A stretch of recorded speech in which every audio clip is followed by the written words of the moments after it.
This is Moneyline Mania with Chaz and the crew. All right, Chazzy boy over there in San Diego. Happy to have you on. We have Hector and a new guy, John, a.k.a. GMF John, which we've heard a lot about. This guy is world-renowned when it comes to his handicap picks. Chaz, what's going on, bud? John is really in a tough spot because, like Petey said, for like 11 weeks, Wes has been talking him up like he's the new coming, you know? The Messiah. All you do, John, is your best. Hector, remember that opening week of the season where you skunked and came back and you gave us a plus 485? There's not too many guys that are going to give you plus 485 on a team that just has to win the game. These guys do that stuff, so let's get some winners from them. I've heard a lot about you, Mr. John. You're a guy that has been world-renowned on our show. And we had another John on the show, and I was like, is this the John that everybody keeps saying? And then Chaz would call me up after the show, and he would tell me, that's not the John, but that John's a good handicapper. But GMF John has not been on the show yet. I said, all right. We explained how we call him. Like, we have Jonathan. He's from Vegas Insider. Because he met us on the radio, we call him Jonathan from Santo. And then we have Johnny D, who was one of our original hosts on the show. And we call him Johnny D from Vegas. And Sarita John lives in Vegas, so we call him John from GMF Sports. As long as they're winning, we don't really care what you call them. Are we ready, Speedy? Yep, we'll start with John. A couple NBA plays. Pelicans and Suns, you had a play you liked, John. Yeah, the Pelicans and the Suns, I was probably going to most likely eye the over in that game. We're noticing a little bit of a trend with these playoff games, and they have been tilting towards the under. Been some very close games. I think we're going to probably start seeing some overs here. It has to come through. I think that probably would be one of my top games for it. The Pelicans can put up points, and so can the Suns. The Suns are a dangerous team. They're probably my favorite out of the Western Conference, I think. Chris Paul, with all those guys, they got tons of playmakers. Their bench is deep, just very well experienced, and I expect to see some points in that game. Pelicans, on their side, obviously they have the offense, too, with the guys that they have. The addition of C.J. McCollum. So if I was going to lean in any direction, I would lean towards the over in that game. I'm really surprised that the Pelicans even made the playoffs. They didn't have Zion Williamson all year, and adding C.J. McCollum, that was a great move by them because C.J. McCollum has taken over and really taken that team in the second half to that next level. And I'm very surprised that they're sitting there. It sucks being matched up against the Suns. The Suns are the best team in the NBA. I believe the best point guard in the NBA. I think they have the best coach in the NBA right now. I think this team has the most depth in the NBA. I think this team is just going to completely shut down the Pelicans, especially as well as Phoenix has played defensively. Everybody forgets that Phoenix is one of the top 3 defensive teams in the NBA, team defense. So I expect this series to be quick. I do believe that this will be a high-scoring game and a high-scoring series because the Pelicans like to shoot the ball. They like to shoot a lot of threes. And C.J. McCollum, we all know what he has done since he's come here from Portland. He has been a shooting technician. There's a checklist, and the Suns check off everything on that book. The players, the coaches, Chris Paul, the experience, the bench. I would be surprised if the Pelicans won one game. No disrespect to them, but the Suns are just on a totally different level. The addition of C.J. McCollum obviously makes them a little bit more competitive. The Suns just leaps above everybody. The Pelicans, I guarantee you, by the end of the season, will be trading Zion Williamson. There is stories coming out over there that Zion wants out no matter what, coming back or not coming back. He wants to be traded. I just don't know what you're going to get for him since he hasn't been on the court for 2 years. Your next play was in the Nets-Celtics game 1. Nets-Celtics game 1. This is going to be obviously a great series. We have the old kind of Brooklyn Nets playing the Boston Celtics. Celtics, arguably one of the hottest teams down the stretch there, finishing off the regular season very well. And they're playing in Boston, which we all know is a tough place to play. I'm pretty sure Kyrie Irving can attest to that. So I think he's going to have a hard time. Brooklyn's in a tough situation because obviously they draw that bottom seed. So now they're in kind of a disadvantage where they're playing on the road pretty much for the series. And once again, playing in Boston, we're going to need Durant and Kyrie to have phenomenal games every game of this series. And the way the Boston's playing with their defense, Tatum has been unbelievable, continuing that stretch with how the Celtics played. I like the Celtics in game 1 up in Boston. I think that crowd is obviously going to be jumping all over Kyrie. It's going to be a tough place to play. Good matchup, but I like Boston in game 1 there. I like the Brooklyn Nets. If there's a game that Kyrie wants to show up to and really shut down those Boston Celtic fans, we saw what happened last year with Boston. One of the fans threw something at him. He obviously had to go through that whole process. I think that this would be the perfect game for the Nets to go into game 1 and knock off the Boston Celtics and really staple their name and their team into game 1. If Brooklyn has any chance In this series, they're going to have to beat Boston in game one. I think they're the better team, I think, all around. With the two stars that they have in Kyrie Irving and Kevin Durant, they have the better of the two stars. But it's all about the bench and what these other players do. Marcus Smart, he's probably going to win Defensive Player of the Year. This team has played great team, stout defense. I know a lot of people are looking at that, but Boston has not played well in the playoffs really for the last couple of years. They have a new coach who's never been there before. The Nets have a coach last year that was there. I still think the Brooklyn Nets, I believe, have the more experience and the better overall players. I think Brooklyn's going to go into Boston and knock them off. I agree with you that Brooklyn definitely needs to come out game one and kind of come out running and gunning and almost punch them in the mouth. If Brooklyn is going to win this series, this would be the spot where they have to. It's just Boston has played so well down the stretch. Yeah. Obviously, AD and Kyrie Irving are one of the top players in the league. Yeah. It's going to be interesting to see how they react. Those guys need to put up 25-plus points a game, and we're going to see how they do against that Boston defense. John, your final play was the Bulls and the Bucks. I kind of feel like the Milwaukee Bucks got a little disrespected. They're the reigning champs, and with all the talk of Phoenix, the drama in Philadelphia, Miami actually finished as the top seed in the Eastern Conference. The Bucks feel a little disrespected. They dominated the Bulls during the regular season matchups. Giannis has just been on another level here down the stretch. As far as a betting standpoint, the double digits, the 10 always scares me. Laying double digits in NBA is always tricky. So this is a situation where maybe first half, if I can look for an in-game opportunity, maybe get it around 5 or 6. My early money, I'm probably going to lay off on that, but I will be looking for some in-game chances with Milwaukee at home. The Bulls just kind of seem to falter down the stretch. DeRozan had a great first half of the year. He was in the MVP talks, and they kind of fell off a little bit, and they struggled against Milwaukee during the regular season. We also know how DeRozan is in the playoffs. He's not any good. He has never been good with Toronto. He was never good with San Antonio, and I don't expect him to be as good with the Bulls. The Greek Freak, he was the most valuable player throughout the season.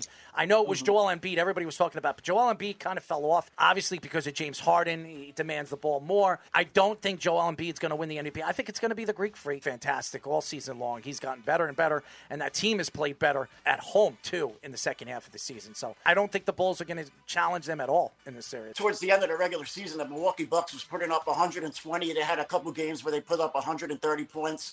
I just don't think the Bulls are going to be able to match up with that. I mean, Giannis, there's probably nobody in the league that can guard Giannis when he's on his game. It's going to be a tough series for them, and I think Milwaukee kind of runs away with that, too. Chaz, you mentioned you had 2 NBA plays. First of all, let's talk a little about what John had mentioned. So say you're a sports bettor, but you're really not following the NBA because you're doing other things, and then playoff comes, kind of like March Madness, right? It kicks it up a notch. The higher quality teams are in. But this first round versus that last play and you're in and losing, you go home. Very unusual in sports. It's got to be the very beginning of the playoffs. That's the only time you're going to see it. Otherwise, it's really series. And this first round, really, guys, is where you got the discrepancies. You got the Bucks. They're better than 10 points than most teams are going to play. You look at their records, Suns are on top and who they're playing underneath. You know, they've got 15, 20 game better average in terms of regular season. I don't think you can be afraid to hop on the points, but go early. I've got this wager that I call bet it all, and that's really what I'm looking to do. So I'm going to hop on a team early. If I like a team like the Bucks or the Suns, given double digits, I'm going to hop on them early. I'm going to hit them in the first quarter. I'm going to hit them for the first half.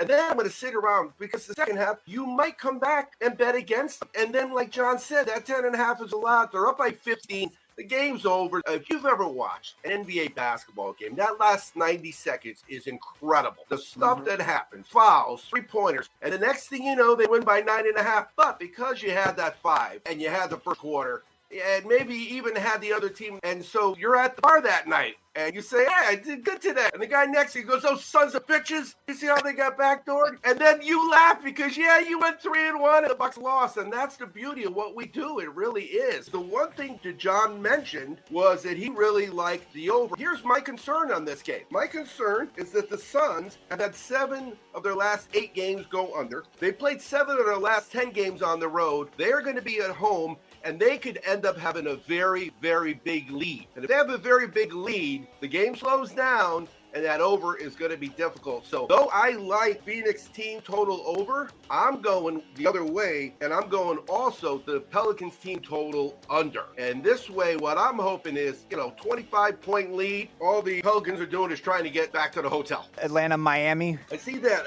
Atlanta is on the road at Miami. They've scored. In their last 5 games on the road, Atlanta scored 107. Now, if you watch any of the play-in games, this Trae Young kid is really taking the world right on his shoulders and just carrying this team. That's the other aspect. When you have a team that's really, really good and a team that's really, really not as good, but they made the playoffs, Miami clinched. They were sitting around that last game where Atlanta has been playing now. So that's the little concern I have, is that Atlanta just starts the game just like they finished the last game, and it takes Miami a little bit. So this game, I'm going to be looking for a dip. I'm going with my team total over everything. Let's go to your plays now, Hector. You have 3 soccer plays for this week. Your usual San Diego Loyal, your team, against Louisville City. First, people can go with the parlay on these 3 or take them individually. San Diego Loyal is going to be playing at home at 7 o'clock tonight, Pacific time. Even though their last game finished like heartbreaking fashion, they were up by a goal, and on the last play of the game, they gave up a stupid header. So they had to deal with the draw. They're still in first place, technically, of the Western Conference. But they got the added news that they're going to be playing LA Galaxy with Chicharito Hernandez in the U.S. Open Cup, so in the 3rd round. So that'll be something that they're hopefully not looking too forward in their mindset. They're going to be focused on tonight's game. And I think there will be that heartacher of a goal that they gave up in the last minute to Oakland that cost them 2 points, still in the back of Landon Donovan's head, and obviously having to play his former team, LA Galaxy, in the U.S. Open Cup where he won 4 championships in the MLS. And I think they pull it off. I think Louisville City, even though they're one of the best teams in the league and the leader in the Eastern Conference, having to travel to the West Coast, and that's always going to be a heartache for any team in terms of whether it's soccer, basketball, baseball, whatever. I think San Diego Loyal comes through and they pull off a 2-1 win on that one at home in front of the fans at Torero Stadium. So, Chaz, to put it in perspective, you were mentioning how Hector had a rough the first 3 games. It was right at the beginning of the season. He has 7-1-1 in his plays since. Yeah, Chaz. And I had your back. I've been hanging out with you now since we were at the bar together. Remember, when John says, I like this team, they have to win the game if it's a money line, or they have to cover the spread. You could have a tie. But when Hector's coming with his plays, guys, there ain't no ties. Even when you're betting the favorite, like in that game, plus 141. That's the Loyals line. You can have a soccer favorite that's plus 141 because that third bet is a winner if you pull tie and you got a big favorite, minus 365, and somehow they play down and they get a draw, and you lose. Hard, I guess the beauty about soccer, that's why it's the most popular sport in the world, even though people don't like to hear that.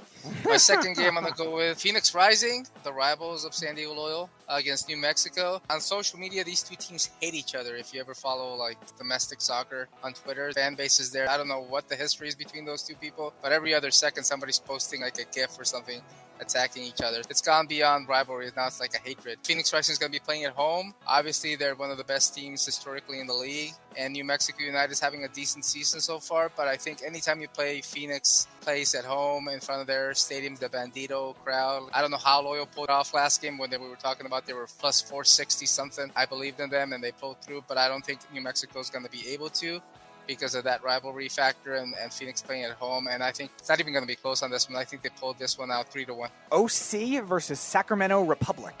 Yeah, that's a trippy one. I was iffy on this one. Orange County is the defending champion. They're also in the U.S. Open Cup still. In the 3rd round, they qualified. So a lot of these team coaches have to manage their teams, their players in terms of playing time and who's going to be starting or not, because they definitely want to get the U.S. Open Cup championship. It's $300,000 for the winner, and they get an invite to the CONCACAF Champions League for next season. But they also want to win their USO championship, so they got to manage themselves correctly.